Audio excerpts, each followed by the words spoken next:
Hey my peeps, let's make a cute sliced pumpkin pie from a Dollar Tree styrofoam round. So I went online and I got this template because I wanted to make my slices even. You don't have to use this template. You could cut it freehand, but I kind of did a freehand one and I wasn't happy with it, so I went online and got that template.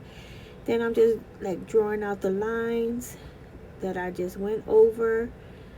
And then I'm gonna get me a knife that I bought from Dollar Tree, and that's my craft knife, and I'm gonna slice it. I'm gonna cut it down each line until I get my 6 slices. Now you can slice your pie however many pieces you want. If you want 8 pieces, that's up to you.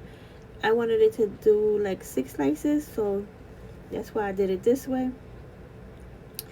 So like I said, you can find that template online. It's just a round, regular old template with lines on it. And this styrofoam round is from Dollar Tree. And you can also get the little spackle from Dollar Tree, or you can use cork if you want to as well. So I painted it Harvest Orange, Apple Barrel Harvest Orange.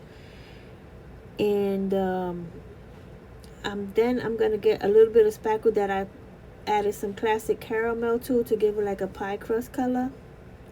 And I'm just going to go all around the edge of the styrofoam round and put some spackle on there just to cover that white part up to make it look like a crust, okay? So you don't need a lot of spackle for this,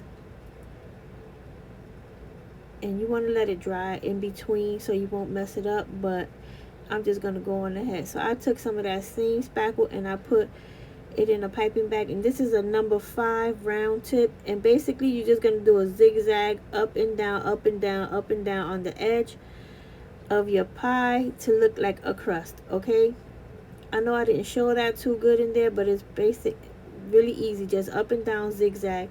And then I got a number 18 tip and I just squirted a little bit of a dollop on top, and there's your pie slice, right? But then you add it to the rest of your slices and you got a whole pie.